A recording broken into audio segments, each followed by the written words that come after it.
Hello and welcome back to my RC channel. I'm AndyRC and today I'm going to be checking out the Lanchi Monster 76mm. This is a brushless micro quad and it is really tiny for the specs that it has got. So as I mentioned, 76mm carbon frame there, fairly thick, feels pretty sturdy.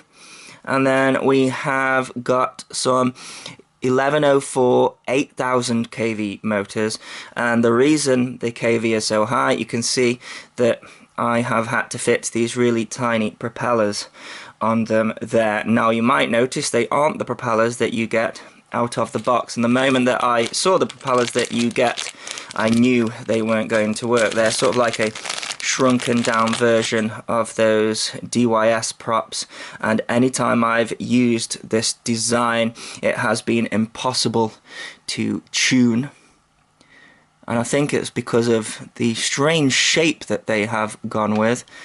Just not a great propeller, which is a shame because they actually give you 3 sets of those, the set that is on the model, and then we have got these two as well. You've got a little Allen key in there as well. So what have I done? Well, these are the Rotor Geeks 1.9 inch props and they are a little bit too big, so what I did is I took these screws here and then placed each propeller on top of the other one, and then I used a pair of toenail clippers to clip them to the same size, and that worked fantastic, and it flies fantastic as well. Now this is one of those quadcopters that is pretty good, but it has a lot of issues out of the box. So mentioned the props first of all. I mean, you'll think that it flies terrible on these. Well, I certainly did anyways. The second issue with it is the battery it comes with. I think they say it is a 500 milliamp 2S 20C battery, and I flew it and I was getting instant brownouts, so the receiver was cutting out, and it's not branded or anything like that, so shame about the battery. But that was the same with the original AR Fun, terrible battery again.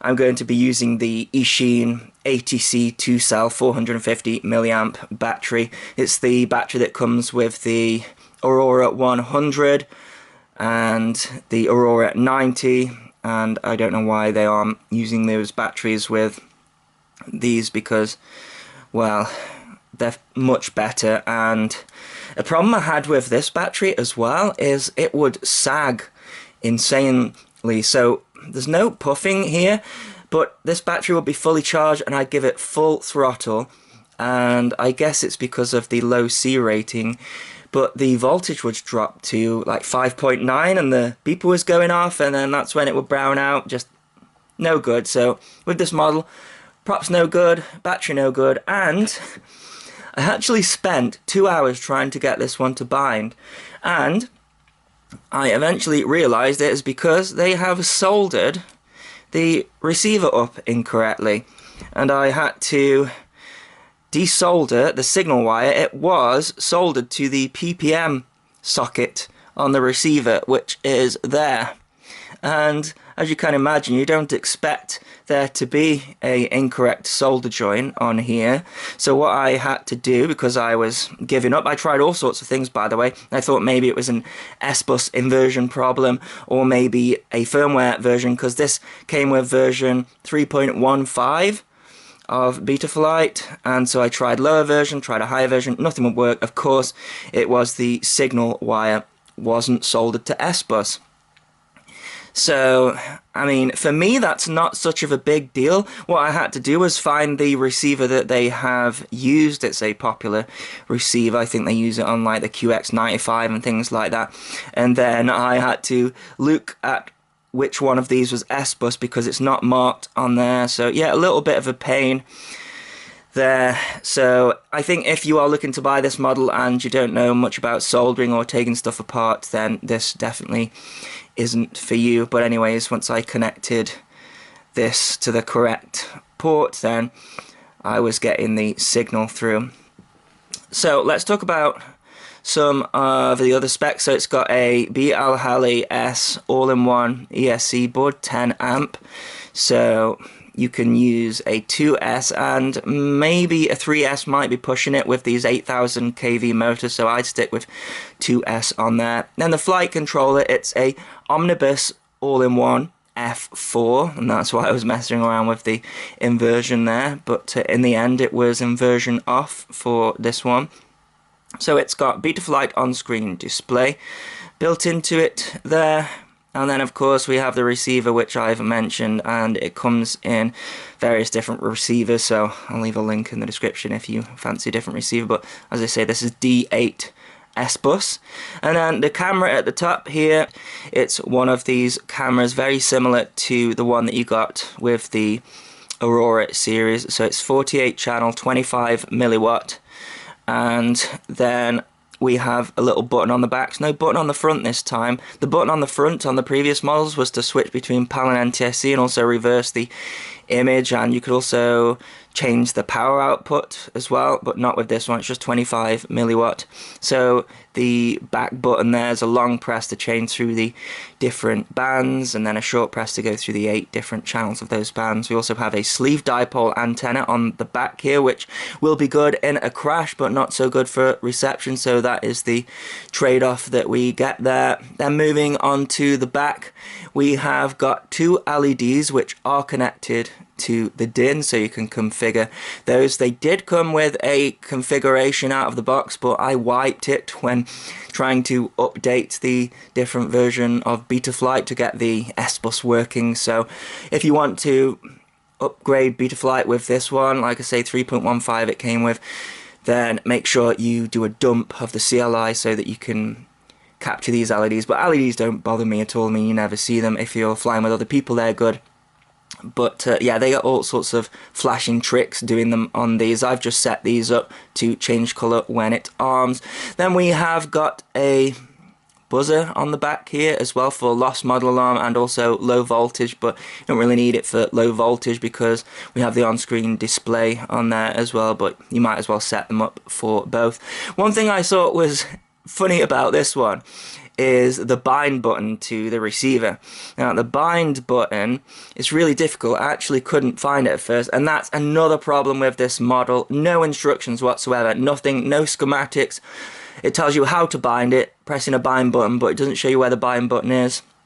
No schematics of the Omnibus flight controller, but of course you can get them online. But anyways, we've got a bind button and it's just there underneath this buzzer here. But then, funnily enough, because I had to take this apart, we have got 2 tiny buttons here on the LED board. I don't know if you can see them because they're so small.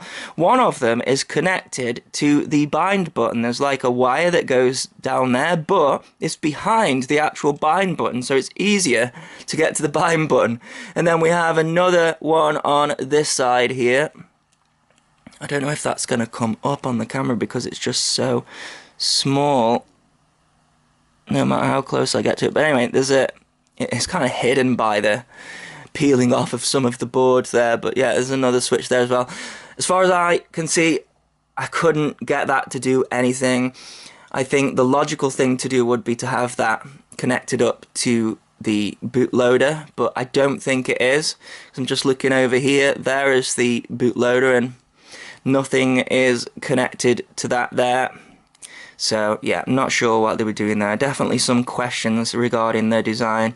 But anyways, that's your bind button, and one good thing is that it will power up the receiver when you plug in the USB, so no need to plug in the battery to mess around getting it to bind, which is a good thing. So what else do you get in the box? Well, I've already mentioned the 3 pairs of props that you get given. By the way, these propellers here, I got them from FlexRC, I'll link them in the description. They need a slightly longer screw. I think it's a 8mm screw, and I think they're a 6mm screw that is used for these, so that's another thing that you have to do.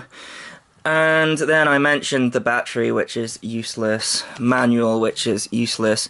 We have a charger here for charging up, just the balance port there.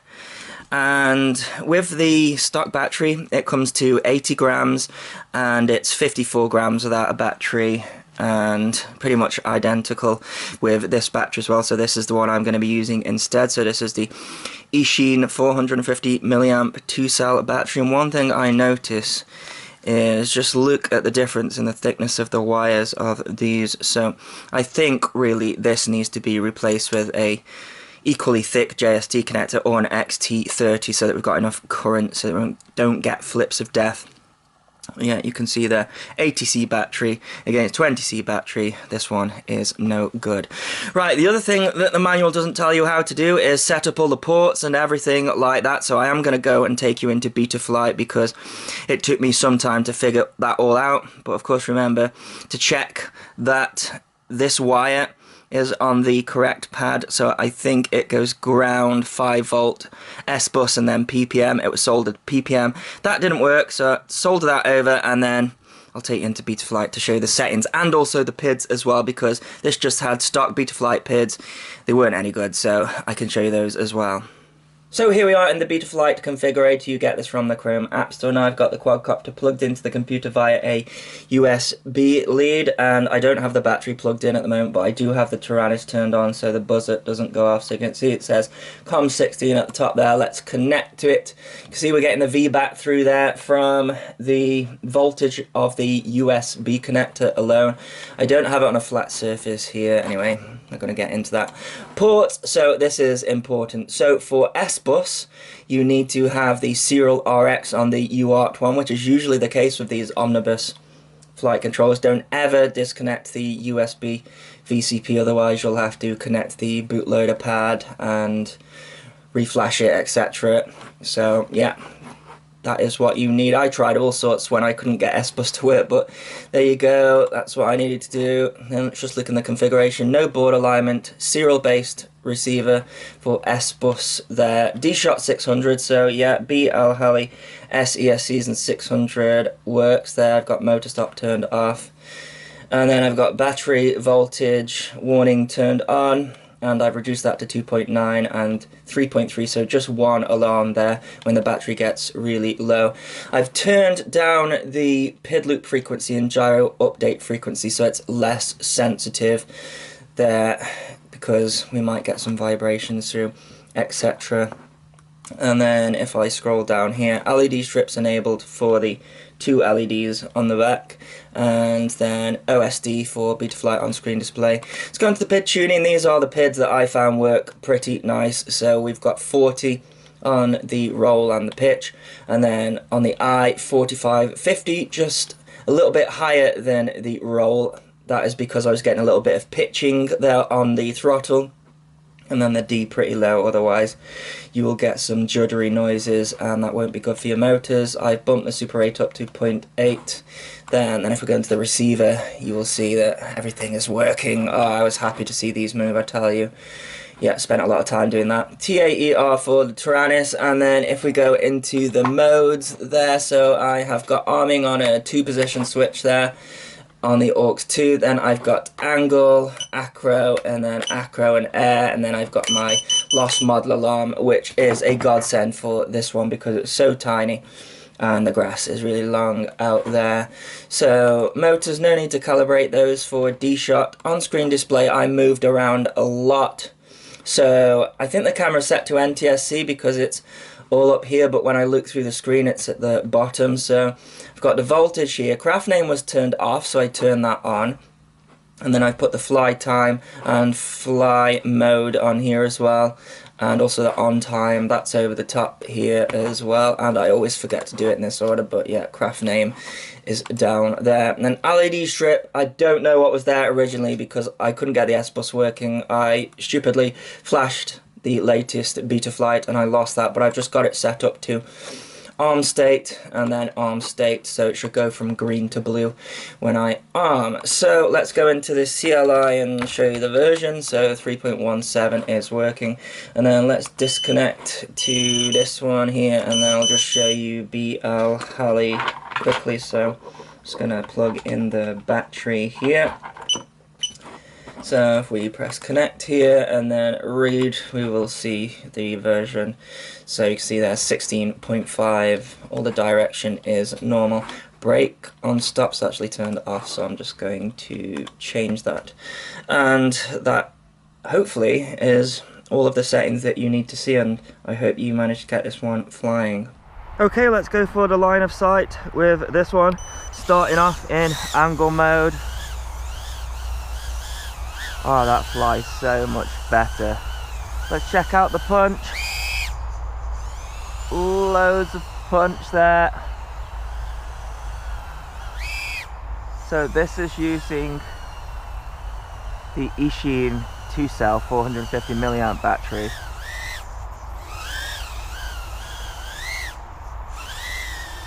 And it is a ton better. So yeah, stock props no good, stock battery no good. Seen a theme there with these things. This is so tiny.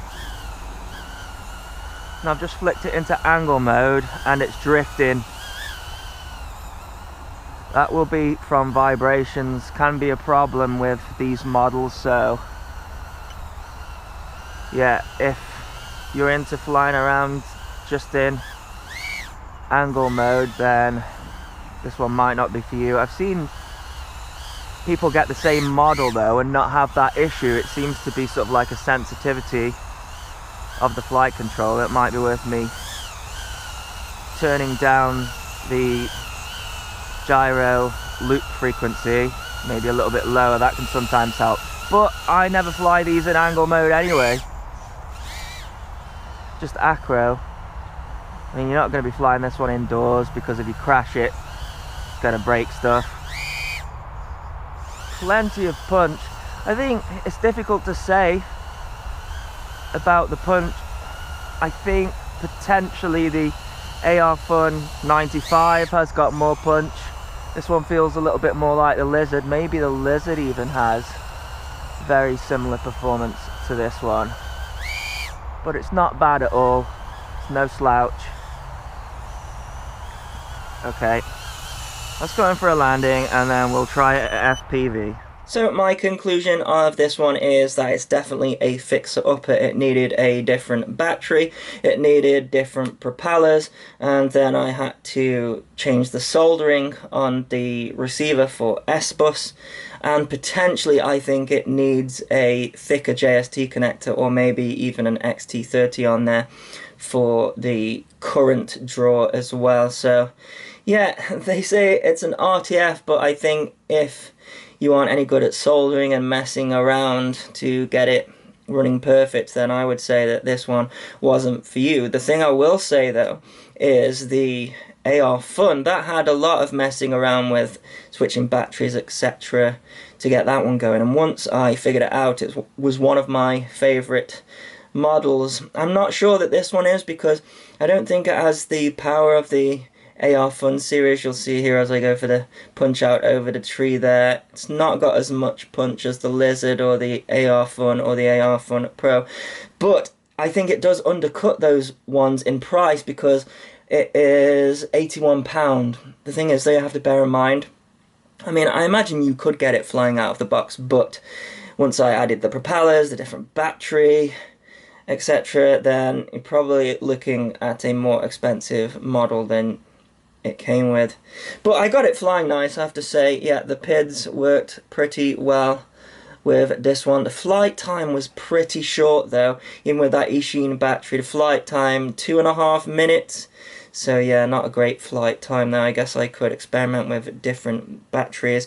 So I'll link to all of the stuff that I used in this, apart from the battery. Now, this model was sent in for review via GearBest. I can't cross-link other companies, but the company that I get the Ishin batteries from, the company name starts with a B and ends in Anggood, so you can do a search there and get the ATC batteries from there. They work much more effectively and no flip of death, etc.